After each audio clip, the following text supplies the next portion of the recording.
Actually, I want to talk about two versions of the classic folk tale. The first one is by Charles Perrault, the 17th century French writer. He first wrote down the tale. The second is by the Brothers Grimm, the 19th century German writers who popularized this folk tale and many others. I want to compare the corresponding parts of the two versions of the story. Let's look at the opening of each. Now, pause the video if you'd like to read Perrault's opening. We know where we are, a village, and we're introduced to three of the key characters, Red, her mother, and her grandmother. We even know what Red looks like, that famous Red Riding Hood. Now let's look at the Grimm version. Again, pause the video to read the opening.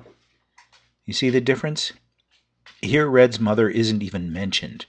Instead, much is made of the relationship between Red and her grandmother. Why is that, do you think? We learn about their affection for each other, making them more real, and this raises the stakes so that we'll care even more about what's to come. Let's compare part 2 of each. Again, pause the video to read the passage. Part 1 set up the story, part 2 gets it going. Red's mother gives her a simple task to perform: take the cake and butter to her ailing grandmother. Here the Grimms let us get to know the mother through her own words, and the task she gives Red is anything but simple. Red is to deliver what has now become cake and wine, and she's to mind her manners, and she's to pass along her mother's greetings, and, most important, she's to stay on the path. Have a look at part 3, where Perrault gives us the next logical step in the story.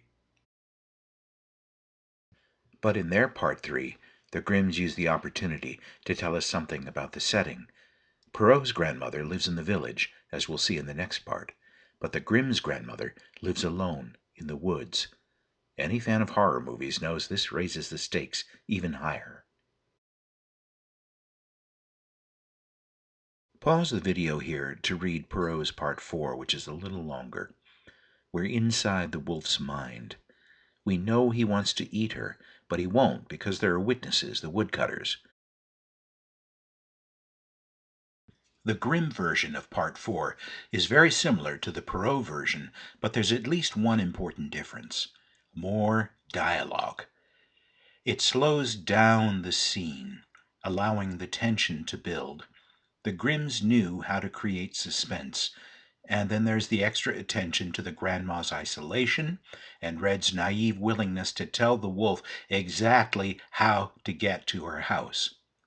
She doesn't know what we know, that she's putting herself and her grandmother in mortal danger by making sure the wolf knows how to get to her. We call this dramatic irony, when the reader knows more about things than a character knows. In Perrault's version of Part 5, we blame Red for wandering off the path and not keeping to her task. Sure, she's just a kid, but her mother warned her, right? In the Grimm version of 5, it's not Red's fault. The wolf tricks her into wandering off the path, even though Red rationalizes her actions by telling herself that way she'll be able to get Grandma some wildflowers. And note that we're inside the heads of each character in this version. We learn about characters and about people, not just by what they say, but by what they do and what they think. The Grimms give us all three. In both versions of Part 6, the wolf eats the grandmother immediately and disguises himself as the old lady. It's worth noting that the wolf doesn't have to disguise himself at all. He could just pounce on Red and eat her the way he ate the grandmother. But the disguise adds a touch of ugly fun to the tale, and it cranks up the tension. The Grimms add at least one element to their version of Part 6. They show Red's love for her grandmother. She's late because she has stopped to gather as many flowers as her arms will hold. She's a perfect innocent, which makes the tragedy to come all the more shocking. In Part 7 of Perrault, we see the classic exchange of dialogue that people remember best about the tale. And Perrault outgrims the Grimms by telling us that Red takes her clothes off and climbs into bed with Grandma. Even then, she doesn't realize it's the wolf, and she pays for this oversight with her life, or so it seems. In the Grimm's version of Part 7, and really throughout their version, the Grimms emphasize their characters' thoughts and feelings and the reasons they act as they do. Once inside Grandma's house, Red senses something is very wrong, but she ignores her better judgment and gets eaten. For Perrault, the tale is finished here in Part 8, except for the moral, the lesson he wanted children to learn from the tale: don't talk to strangers. And just to make sure his readers understand his message, he explains that the wolf is a symbol, and he tells us how it works. Of course, we don't do this kind of heavy-handed moralizing in stories now, but it was often a vital element of folk tales and fables. In their version of Part 8, the Grimms subordinate moral lessons to drama. For them, the story isn't finished yet. Even though she lives alone in the woods, people look out for each other. So a passing huntsman, remember those woodcutters in Perrault's version, realizes something's wrong when he hears Grandma snoring. We even get the benefit of this minor character's thoughts, feelings, and motivations. He won't shoot the wolf because he would harm Grandma, who still might be saved. There's always room for the outrageous in a folk tale, though what happens next strains credulity, to say the least. The wolf doesn't wake up, even though he's being cut open, and Grandma and Red are released alive, and then his stomach is filled with rocks.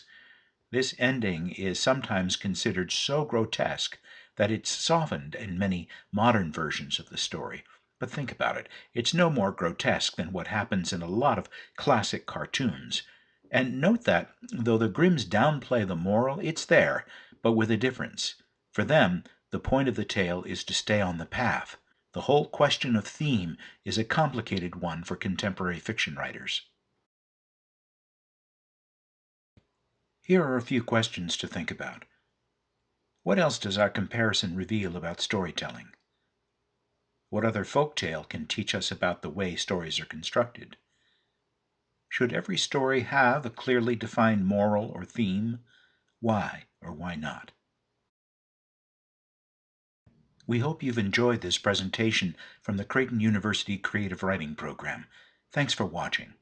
For more information about the Creighton MFA in Creative Writing, visit us on the web or drop us an email.